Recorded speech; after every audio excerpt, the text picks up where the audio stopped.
안녕하십니까. 네, 저는 그 마운틴 뷰 교회에 아는 분이 한 분도 안 계시기 때문에 굉장히 어색하지 않을까라고 생각하고 왔습니다.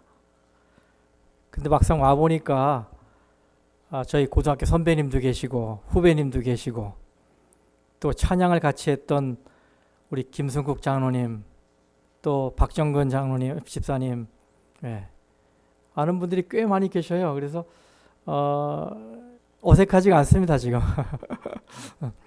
또 우리 임정 목사님 2주 전에 저희 로즈미드 교회에 오셔서 아주 귀한 말씀으로 은혜와 감동을 주셨거든요.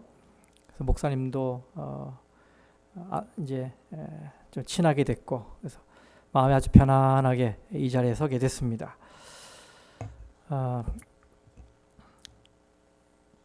2주 전에 목사님 오셨을 때 저희 교인들이 말씀도 은혜가 있었지만 이 목사님의 그 잔잔한 미소가 은혜를 배가시켰다고 이구동성으로 말씀하셨어요.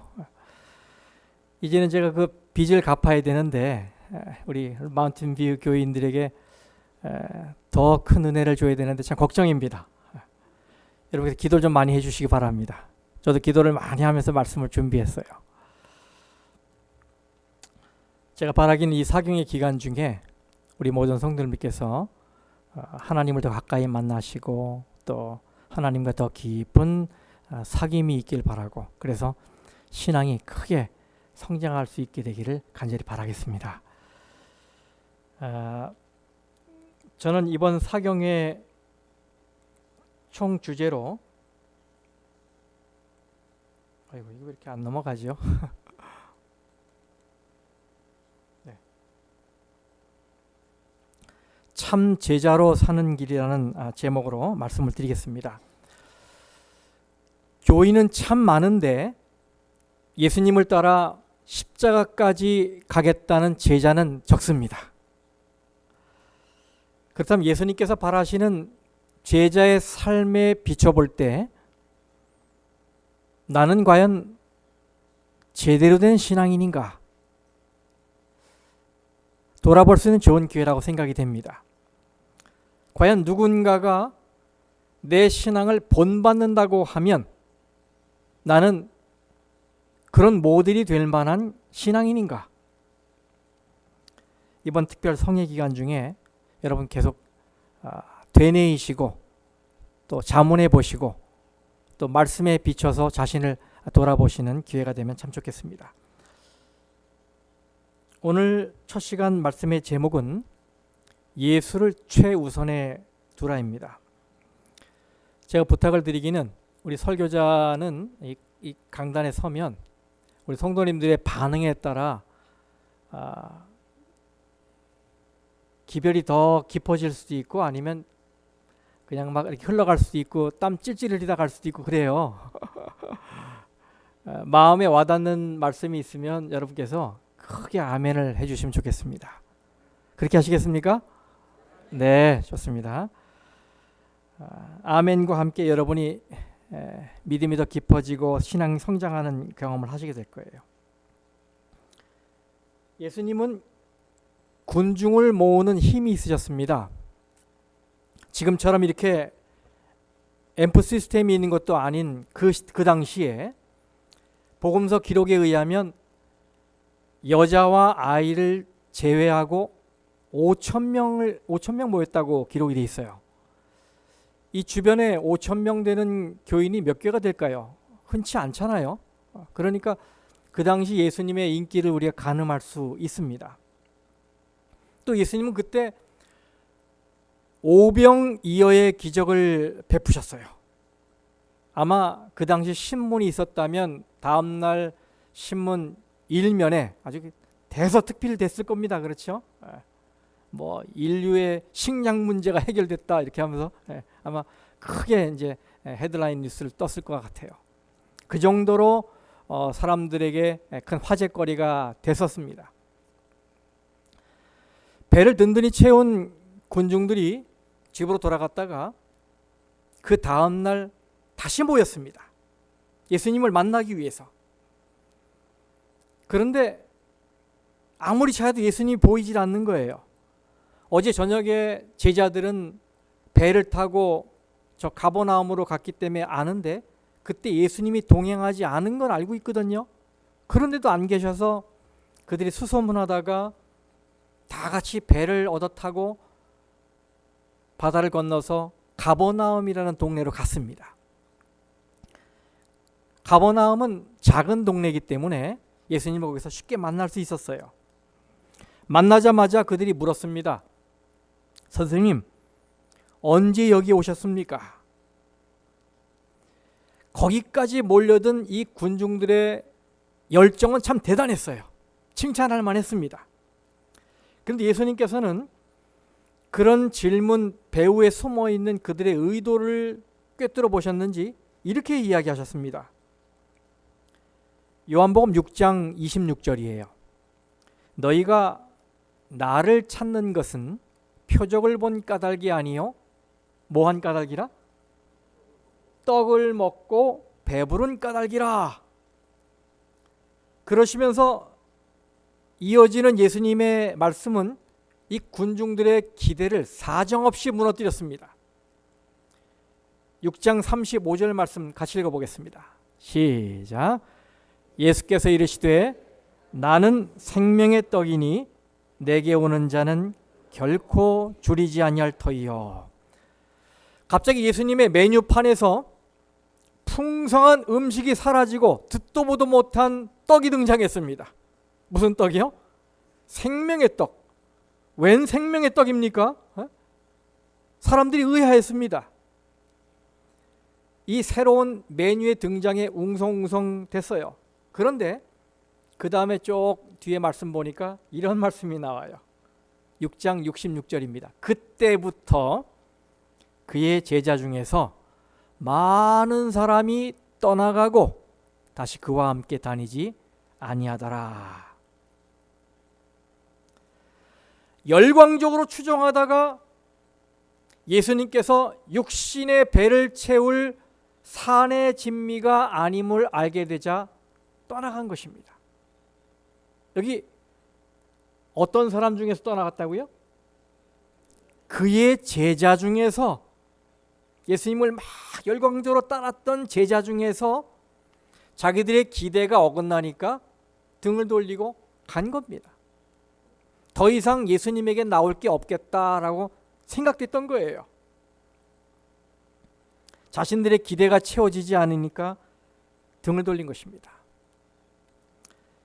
20세기 가장 위대한 종교 철학자라고 하는 마르틴 부버가 I and Thou라고 하는 책을 썼어요. 이 안에 보면 우리가 살면서 사람들과 관계를 하는데 그 관계를 두 개로 요약할 수 있다고 제안합니다. 하나는 나와 너 관계입니다. 또 다른 하나는 나와 그것의 관계예요. 나와 너는 사람과 사람과의 관계인데 나와 그것은 사람이 아니에요. 그렇죠? 물건을 가리킬 때 그것 이렇게 얘기합니다. 비인칭 대명사예요. 이건 무슨 얘기냐면 사람과의 관계에서도 그 사람을 물건 취급하듯 맺는 관계를 가리키는 것입니다. 물건 취급하는 거예요. 이런 관계에는 계산이 들어 있습니다. 그래서 이용 가치가 있으면 맺고 이용 가치가 없으면 끊는 거예요. 버리는 거예요. 유익하면 맺고 유익하지 않으면 끊는 것입니다.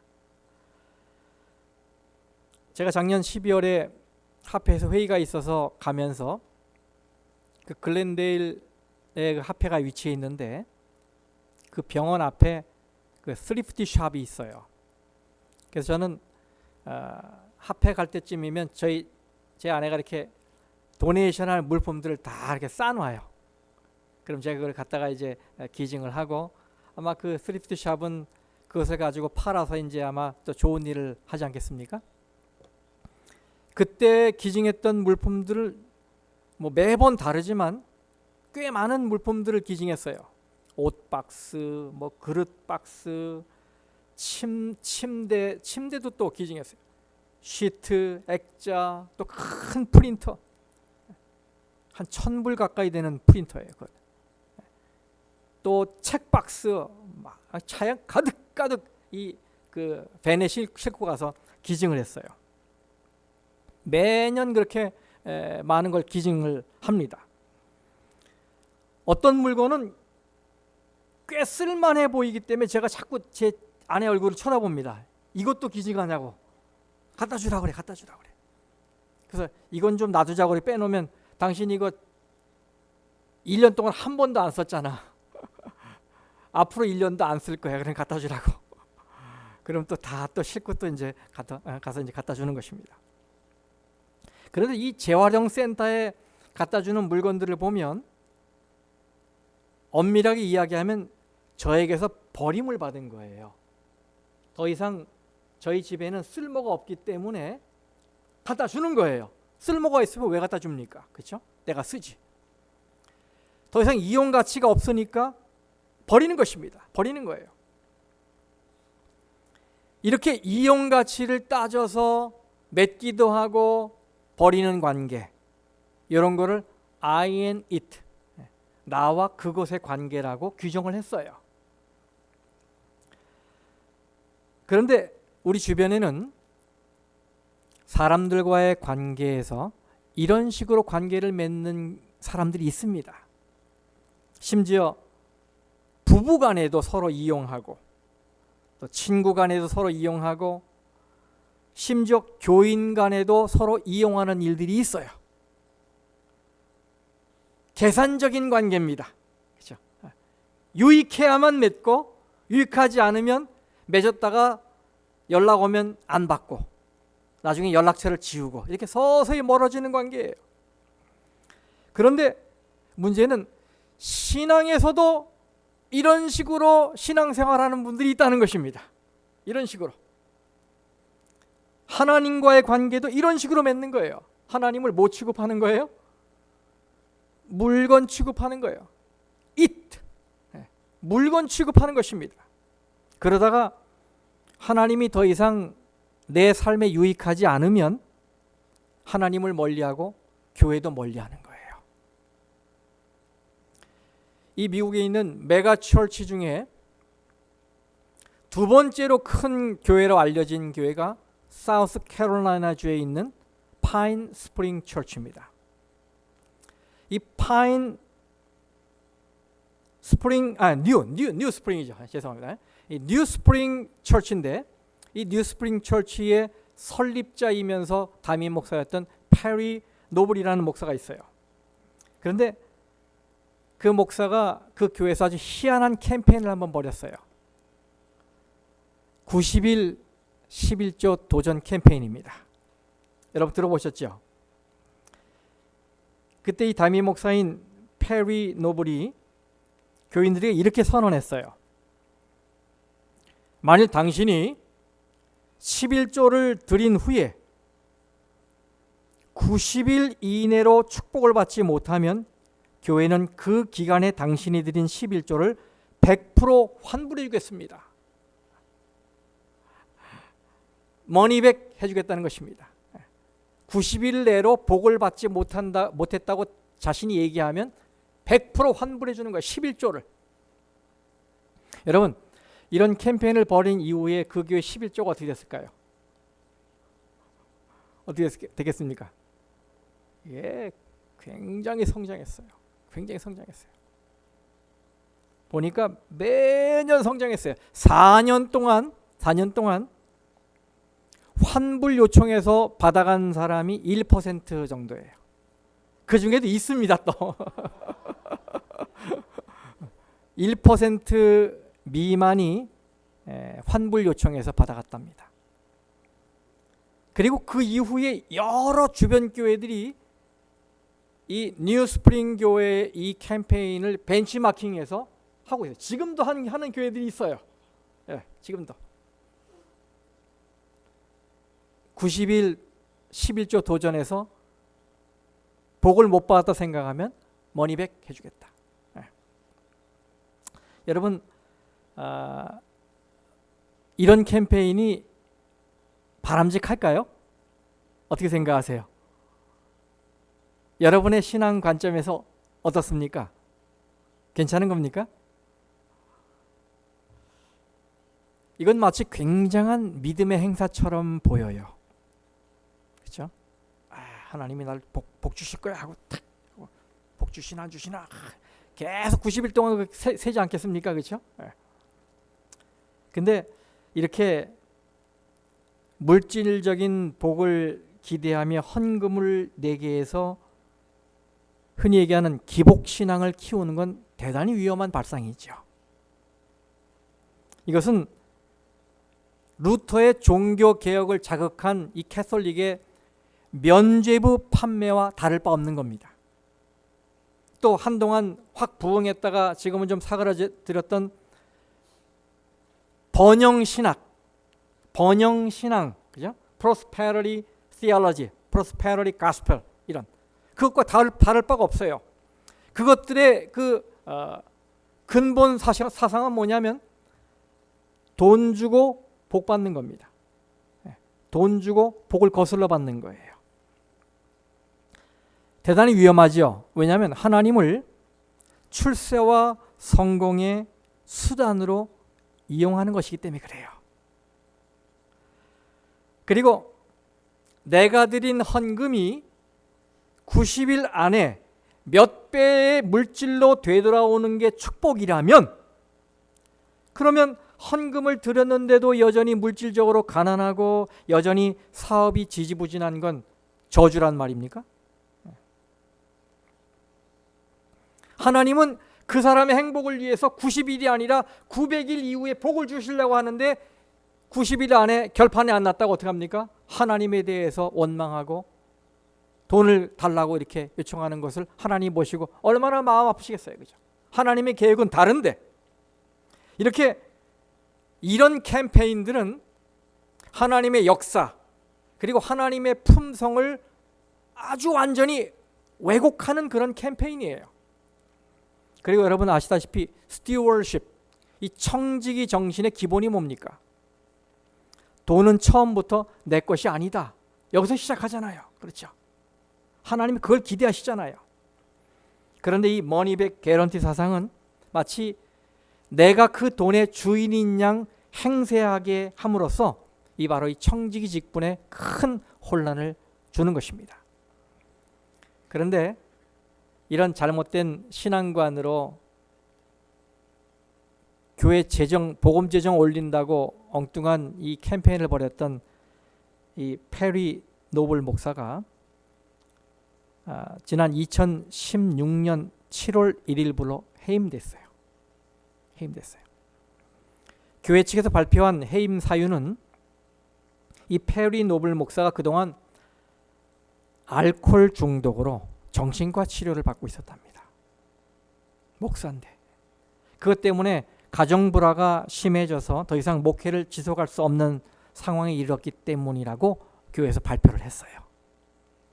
그리고는 2017년 11월 1일에 17년간의 결혼 생활을 끝내고 아내와 이혼을 했어요. 참으로 안타깝고 슬픈 결말이에요. 여러분 생각해 보십시오. 몸이 아파서 하나님께 기도했더니 하나님이 건강을 주셨어요. 기쁩니까? 안 기쁩니까? 기쁘겠죠? 경제적으로 굉장히 힘이 들 때 하나님이 재물의 복을 주셨어요. 굉장히 기쁘겠죠? 이럴 때 이 내 뜻이 이루어질 때는 신앙생활이 어떻습니까, 여러분? 굉장히 즐거워요. 봉사 현장에 언제나 달려가지요. 교회도 일찍 옵니다. 기도회도 아주 그냥 간절해지고 찬양도 아주 밝고 힘차요. 그런데 열심히 기도했는데도 건강이 나아지질 않아요. 열심히 기도했는데도 비즈니스가 풀리지 않습니다. 교회 출석도 열심히 하고 열심히 기도했는데도 교회 끝나고 가다가 교통사고를 당해요. 열심히 기도했는데 취직시험에서 떨어졌어요. 이러면 생각이 달라집니까? 달라지세요? 내가 기대한 만큼 하나님의 복이 이르지 않으면 내 신앙에 영향이 있습니까? 대부분 있어요. 대부분 있어요. 내가 복을 받을 때는 하나님 믿는 것이 아주 즐거운데 기대한 만큼 복이 오지 않으면 신앙생활에 힘이 없어요. 우울합니다. 어두워요. 그리고 이 설교단에서 목사님이 봉사하라, 희생하라, 헌신하라 이렇게 외칠 때 그 얘기가 부담스러워져요. 하나님, 달라는 복이나 좀 주시지 왜 자꾸 시키기만 하십니까? 굉장히 그런 헌신을 호소하는 말씀들이 부담이 돼. 여러분 가만히 생각해 보세요. 아쉽고 필요할 때 우리가 주여 주여 해요. 여러분 LA에서 지진 한번 일어나면 그 다음날 새벽 기도가 메어진답니다. 여러분 아세요? 당장 뭔가 필요하면요 어디 달려가요? 교회로 달려가. 왜냐하면 현실적인 필요야. 이거는 하나님은 현실적인 필요야. 그래서 주여 주여 합니다.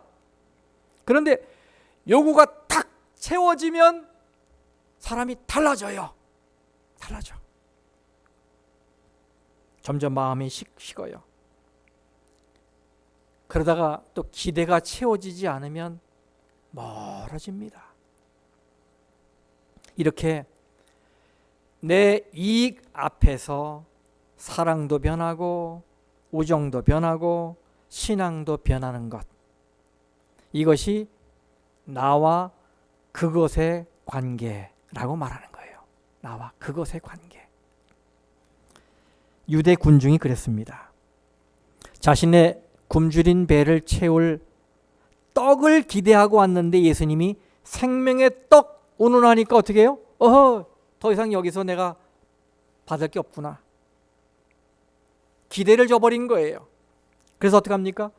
더 이상 예수님 곁에 머무를 이유가 없어진 거예요. 그래서 다 떠나갔다고 그랬어요. 그의 제자 중에서 떠나간 거예요. 이때 예수님께서 12 제자를 세워놓고 이렇게 물으셨어요. 요한복음 6장 67절, 예수께서 12 제자에게 이르시되 너희도 가려느냐? 너희도 가려느냐? 이것은 이런 질문입니다. 너희가 기대하는 것이 다 무너져도 여전히 내 곁에 남아있을 수 있느냐? 너희는 다 잃어버려도 나 하나만으로 만족할 수 있느냐? 이런 질문이에요. 여러분은 다 잃어버려도 예수님 하나로 만족하실 수 있습니까? 한번 생각해 보세요. 이번 기간에 이 제자에 대해서 연구하면서 한번 생각해 보세요. 나는 내 사랑하는 사람들 떠나가도 여전히 예수님을 붙들 마음이 있는지, 내가 쌓아놨던 것 다 줄줄줄 새갖고 다 없어져도 예수님을 붙들 마음이 있는지, 모든 희망이 다 사라져도 예수님 곁에 남아있을 수 있는지, 너희도 가려느냐? 여러분, 예수님은 이런 질문을 하신 게 아닙니다. 너희는 교회 열심히 다니느냐? 너희는 교회에서 열심히 봉사하고 있느냐? 너희는 헌금 생활을 잘하고 있느냐? 이런 질문하신 게 아니에요. 너희는 나 하나만으로도 만족할 수 있는 나의 참 제자냐? 이렇게 묻고 계시는 거예요. 너희는 너희의 기대와 욕구가 채워지지 않아도 여전히 내 곁에 남아 있을 수 있겠느냐? 성도 여러분, 이 사경의 기간 중에 예수님의 이 질문을 심각하게 받아들이시고 마음속으로 진실된 대답을 할 수 있길 바랍니다. 나는 예수님 한 분이면 족한 사람인가? 내가 그 정도 수준으로 지금 신앙생활을 하고 있는 것인가? 누가복음 14장 25절 27절 말씀입니다. 수많은 무리가 함께 갈새 예수께서 돌이키사 이르시되 무릇 내게 오는 자가 자기 부모와 처자와 형제와 자매와 더욱이 자기 목숨까지 미워하지 아니하면 능히 내 제자가 되지 못하고 누구든지 자기 십자가를 지고 나를 따르지 않는 자도 능히 내 제자가 되지 못하리라. 이 말씀에는 참 제자의 특징 두 가지가 나와요. 오늘은 그 첫 번째 특징을 좀 살펴보겠습니다. 여기 수많은 무리가 함께 갈새라고 이 절이 시작하고 있어요. 이 가운데는 분명 예수님께서 행하신 이적을 보고 온 사람, 소문을 듣고 온 사람, 또 몸이 아파서 치료받으러 온 사람, 아니면 또 덩달아 따라온 사람, 수많은 사람이 있을 겁니다. 그렇죠? 이런 인기를 한 몸에 받으면 예수님도 아마 어깨가 펴졌을 것 같아요. 예수님이 딱 등장하는데 많은 사람이 이 동네 저 동네에서 예수님 주변으로 몰려듭니다. 예수님이 기분이 어떠셨을까요? 굉장히 기분이 좋으셨겠죠. 그렇죠? 그런데 예수님은 그 많은 무리가 당신을 따르는 것에 만족하지 않으셨어요. 예수님은 그 무리가 지금 수준에서 한 단계 더 올라가길 바라셨어요.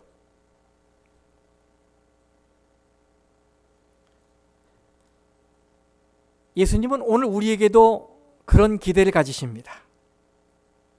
이 사경의 저녁을 맞이해서 여러분 트래픽 아주 심한데도 불구하고 이 뚫고 교회로 달려오셨잖아요. 그렇죠?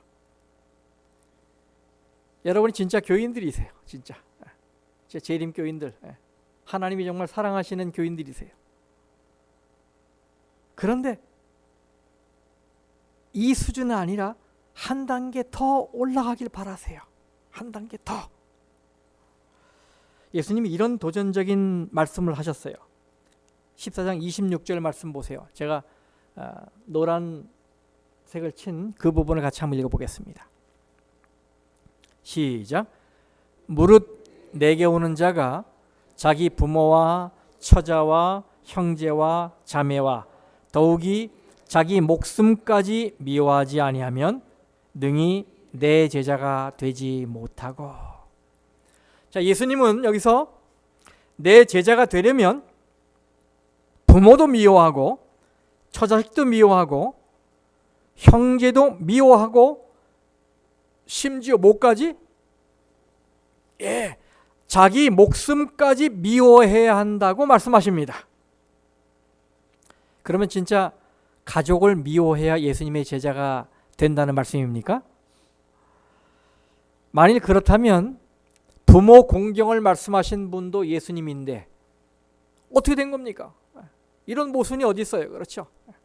한쪽에선 미워하라고 그러고 한쪽에선 공경하라고 그러고 이건 분명히 아닐 거예요. 여기서 우리는 예수님 당시의 그 언어의 특성을 살필 필요가 있어요.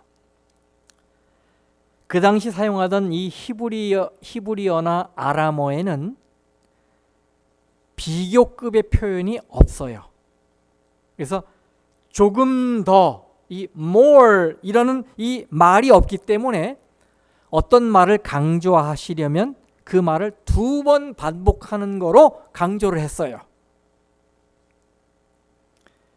그래서 여기 자기 부모와 처자와 형제 자매와 자기 목숨까지 미워하라, 이 말은 다른 말로 말하면 덜 사랑하라, love less의 말씀의 다른 표현이에요. 이것이 히브리어나 아람어 특유의 말 사용법입니다. 누가복음은 이런 표현을 했는데 마태복음은 좀 말을 바꿔서 표현했습니다. 마태복음 10장 37절 아버지나 어머니를 나보다 더 사랑하는 자는 내게 합당하지 아니하고 아들이나 딸을 나보다 더 사랑하는 자도 내게 합당하지 아니하며 이렇게 말씀했어요.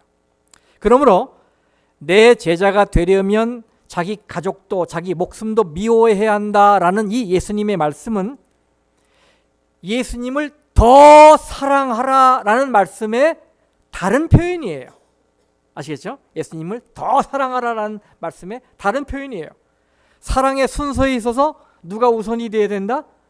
예수님이 우선이 되어야 한다라는 걸 표현하는 말씀이에요. 예수님보다 더 귀한 것이 있어서는 안 된다. 이 말씀을 하고 싶으셨던 거예요. 그런데 우리는 어떻습니까, 여러분? 여러분은 그 무엇보다도 예수님을 가장 위에 두고 가장 더 사랑하십니까? 한번 생각해 보세요. 어느 시골에 믿음이 좋은 부부가 살고 있었습니다. 그런데 운이 좋게도 집에서 키우던 소에게서 송아지 쌍둥이를 얻게 됐어요. 얼마나 기쁠까요? 이 부부가 너무 감사해서 어느 날 의논을 했습니다. 남편이 말하길, 여보, 하나님의 은혜가 너무 크잖아. 그러니 우리 이 두 마리 중에 한 마리를 하나님께 드리십시다. 그랬더니 이 아내도 같은 생각이었어요. 그럽시다. 한 마리는 하나님께 드리십시다. 그랬어요. 그런데 어느 날 그 두 마리 중에 한 마리가 갑자기 병에 걸려 죽었습니다. 그때 남편이 말을 합니다. 여보, 우리가 하나님께 드리려고 한 송아지가 죽었어요. 그랬더니 아내가, 여보, 우리가 하나님 거를 지정하지도 않았는데 왜 그런 얘기를 해요? 아니에요. 척 보면 알아요. 하나님 드리려고 했던 게 죽었어요. 우리 것은 다행히 안전해요. 여러분, 우리가 이러지 않나요? 말로는 예수님을 사랑한다고 하는데 사는 걸 보면 그렇지 않아요. 사는 걸 보면 우선순위가 누구의 이익에 맞춰져 있냐면 내 이익에 맞춰져 있어요. 교회에 와서 하나님께 예배하려고 하는데도 불구하고 예배하면서도 나한테 맞춰져 있어요. 그래서 하나님을 예배하면서도 내가 편해야 돼요. 어떤 경우는 뒤에 앉은 분들은 땀을 피식피식 흘리는데 앞에 앉은 분들이 에어컨이 너무 세다고 줄여달라고 자꾸 얘기를 해요. 뒤에 있는 분 생각 안 하고 자기가 너무 세서 춥다는 거예요. 자리가 옮기면 되는데, 그렇죠? 옮기면 되는데 조금이라도 불편하면 막 불평합니다. 성전에 예배하러 온 건데, 그죠? 하나님께 예배하러 왔는데, 하나님을 사랑하는 성도들이 하나님을 찬양하고 하나님께 기도하러 왔는데 앉아서 불평하는 거예요. 예수님을 사랑한다고 하지만 사는 건 그렇지 않아요. 여러분 생각해 보세요. 누구의 이익에 맞춰서 신앙생활을 하고 있는지. 여러분은 예배가 먼저입니까? 친구와의 약속이 먼저입니까? 간혹 저는 마음이 아파요. 예배 시간에서 안 온 분들 이렇게 전화해 보니까 친구가 찾아와서 못 왔다는 거예요. 마음이 아파. 친구를 데리고 교회 오면 얼마나 좋아. 여러분은 하나님께서 구별하신 11조가 먼저입니까? 아니면 쇼핑이 먼저입니까? 저희 아버님은 한 26년간 세 교회 재물을 연속해서 보셨어요. 특이한 케이스예요. 아주. 저는 어릴 때부터 저희 아버지가 교회에 충성하시는 걸 봤어요. 그런데 항상 저희들에게, 저희 가족이 이제 5 형제거든요. 2남 3녀인데 저희 형제들 앞에서 예전에는 봉투에다가 현금을 가져오셨어요. 저 회사에서 일하시고 봉급을, 그걸 딱 꺼내서 11조 떼는 걸 꼭 보여주셨어요. 이거 하나님 거다. 이거. 우리가 뭣도 모르고 왜 저거 아까운 거 저쪽으로 가나. 어릴 때는 그랬어요. 꼭 보여주셨어요. 이렇게. 거기서 또 새 돈 골라갖고요. 새 돈 골라서 이렇게 맞춰갖고 놓으시더라고요. 그래서 어떤 분이 동중한 앞에서 11조에 대한 권면을 이렇게 책을 쓰면서 그 사례를 여러 사례를 놨는데 거의 저희 아버지가 들어갔어요. 저희 아버지가 회사 다니시면서 11조 생활하는 것, 거기 그분이 어떻게 알고서 거기 넣으셨더라고요. 11조가 먼저인가 아니면 쇼핑이 먼저인가? 여러분은 교회 활동이 먼저입니까? 아니면 취미 활동이 먼저입니까? 여러분은 아침에 기도가 먼저입니까? 운동이 먼저입니까? 여러분은 아침에 성경책 열어보는 게 먼저입니까? 셀폰 열어보는 게 먼저입니까?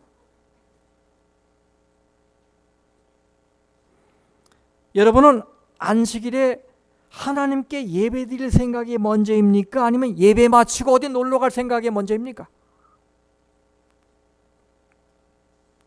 무엇이 더 먼저입니까? 한번 생각해 보세요. 뭐 다른 교회 생각 못했다면 이번 기회라도 좀 생각해 보시자고요. 나는 예수님을 사랑한다고 하고 예수님을 믿는 교인, 재림 성도로 살아가는데 내가 진짜 예수님을 사랑하는 게 맞나? 여기 여러분 잘 아실 법한 시를 하나 읽어드릴게요. 하나님은 3등입니다. 1등은 하고 싶은 일, 2등은 해야 하는 일, 3등은 하나님 만나는 일. 하고 싶은 일 다 하고 해야 하는 일도 다 마치고 그 후에 여유가 있으면 하나님을 만나 줍니다. 교회 오는 것도 나가 주는 거예요. 그죠? 교회 와 주는 거예요. 어떤 분들에게는. 하나님은 3등입니다. 어려운 일이 생길 때도 하나님은 3등입니다. 내 힘으로 한번 해보고 그래도 안 되면 가까이 있는 사람에게 도와달라고 하고 그나마도 안 되면 하나님을 부릅니다. 하나님은 3등입니다. 거리에서도 3등입니다. 내게 가장 가까이 있는 것은 내 자신, 그 다음은 내 마음을 알아주는 사람, 그 다음에야 저 멀리 하늘에 계신 하나님이십니다. 하나님은 3등입니다. 그런데 하나님께 나는 몇 등이요? 1등입니다. 하나님께 나는 1등입니다. 무슨 일이 있어도 내가 부르기만 하면 도와주십니다. 내가 괴로워할 때는 만사를 제쳐놓고 달려오십니다. 아무도 내 곁에 없다고 생각될 때에는 홀로 내 곁에 오셔서 나를 위로해 주십니다. 나는 하나님께 언제나 1등입니다. 나도 하나님을 1등으로 생각했으면 좋겠습니다. 만사를 제쳐놓고 만나고 작은 고비 때마다 손을 꼭 잡은 내게 1등으로 가까이 계신 하나님이셨으면 좋겠습니다. 나를 1등 삼으신 하나님을 우리 모두가 1등으로 모시고 살게 되었으면 좋겠습니다. 참 의미 있는 시라고 생각합니다. 오늘 예수님이 말씀하세요. 사랑하는 내 아들아, 사랑하는 내 딸아, 나는 나를 아무 생각 없이 맹목적으로 따르는 군중을 원하지 않는단다. 나는 교회 다니는 것을 무슨 큰 위안거리로만 삼고 있는 이름뿐인 교인들을 원하지 않는단다. 나는 어느 때든 마음에 들지 않으면 떠나갈 준비가 돼 있는 무늬만 좋은 신자들을 원하지 않는단다. 내가 원하는 건 나를 세상의 그 무엇보다 소중히 여기고 그 어떤 일보다 먼저 생각하고 그 어떤 것보다 위에 두는 참 제자란다. 성도 여러분, 그냥 교인으로 살지 마시고 예수님의 참 제자로 사시기 바랍니다. 예수님을 최우선에 두어야 그게 진짜 참 제자입니다. 제가 한 가지 얘기하고 마치겠습니다. 버바 왓슨이라는 미국 프로 골퍼가 있어요. 미국에서 이 대표적인 왼손잡이 장타자지요. 2012년과 2014년에 마스터즈 토너먼트에서 우승했고 현재까지 마스터즈 우승을 포함해서 통산 12승째를 기록하고 있는 유명한 선수입니다. 이쯤 되면 운동선수들이 다 그렇듯이 골프에 미쳐 사니까 항상 골프만 생각하고 골프가 최우선일 것 같지요. 그런데 놀랍게도 그는 자신의 트위터에 이렇게 글을 올렸어요. 나의 삶의 가장 중요한 것은 뭐다? 하나님이다. 그리고 나서 아내와 가족 그리고 타인을 돕는 거다. 골프는 그 다음이다. 이렇게 말을 했어요. 자신의 인생에서 골프가 넘버원이 아니라 하나님이 넘버원이라는 것입니다. 이 트위터를 제가 들어가 봤어요. 그랬더니 이런 첫 화면을 여러분이 만나시게 될 거예요. 무려 197만 명이 팔로워로 있어요. 굉장한 사람입니다, 이 사람. 그런데 이곳에서 자신을 뭐라고 소개하나 보세요, 여러분. 뭐라고 소개하고 있습니까? 크리스천, husband, dad, daddy, pro golfer. 제일 먼저 뭐예요? 나는 크리스천이에요, 크리스천. 골퍼는 맨 뒤에가 있어요. 그래서 이번에 제가 이분의 웹사이트를 들어가 봤어요. 웹사이트가 bubbaWatson.com인데 그 안에 들어가면 자신을 소개하는 페이지가 나와요. 그런데 첫 소개가 뭡니까? 크리스천. 어떤 크리스천이에요? 예수를 사랑하고 믿음 나누기를 좋아하는 크리스천이라고 자신을 소개하고 있어요. 참 대단한 사람이더라고요. 제가 이 사람을 아주 유심히 살폈습니다. 많은 그 기록들을 살폈어요. 그랬더니 정말 말만이 아니고 실제로 트위터 미니스트리를 하고 있어요. 매번 시합 때마다 자신의 트위터를 통해서 성경 구절을 올리고 신앙에 대한 짧은 생각들을 올려서 팔로워들로 하여금 다 읽게 만듭니다.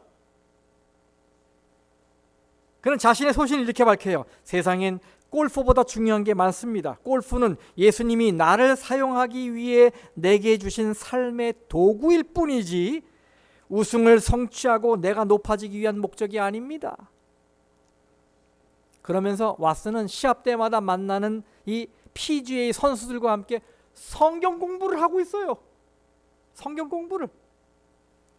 참 대단한 크리스천이에요. 그에게 있어서 예수님은 삶의 최우선에 있어요. 골프도 유명한 선수고 우승도 한 선수지만 골프는 그저 도구에 불과해요. 예수님을 소개하기 위한 도구예요. 만나는 사람마다 선수들과 함께 성경 공부를 하고 성경절을 트위터에 올리고. 성도 여러분, 오늘 여러분의 대답은 무엇입니까? 나는 과연 예수님의 참 제자인가? 오늘 여러분의 마음에 호소하시는 예수님의 음성을 들어보시기 바랍니다. 사랑하는 내 아들, 내 딸아, 부디 나를 맹목적으로 따르는 군중에 머물지 말고 이름만 가지고 교회 문턱을 넘나드는 그냥 교인에 머물지 말고 나를 삶의 최우선에 두고 실천하는 참 제자로 살아라. 그렇습니다, 여러분. 하나님께 예배드리는 시간을 다른 취미 생활에 빼앗기지 않도록 가장 위에 두고, 재물이 생기면 하나님께 먼저 드릴 것 생각하며 기뻐하고, 그래서 제일 먼저 떼놓고, 가장 기쁜 일이 생기면 가장 먼저 하나님께 감사하고, 시간이 나면 하나님이 기뻐하실 봉사를 하고 주님의 뜻을 앞세우며 사는 생활, 그것이 참 제자가 살아가는 생활임을 기억하시기 바랍니다. 저는 여러분이 이런 결심과 고백을 하며 교회 문을 나서시길 바라요. 이제 예배 마치고 나가시겠죠? 그때 이렇게 생각하십시오. 그래, 이제부터 항상 예수님을 먼저 생각하고 예수님을 기쁘게 해드리는 일을 먼저 해서 예수님이 내 삶에 최우선에 있게 해야지, 이런 결심을 하시고 나가시게 되기를 간절히 바라겠습니다.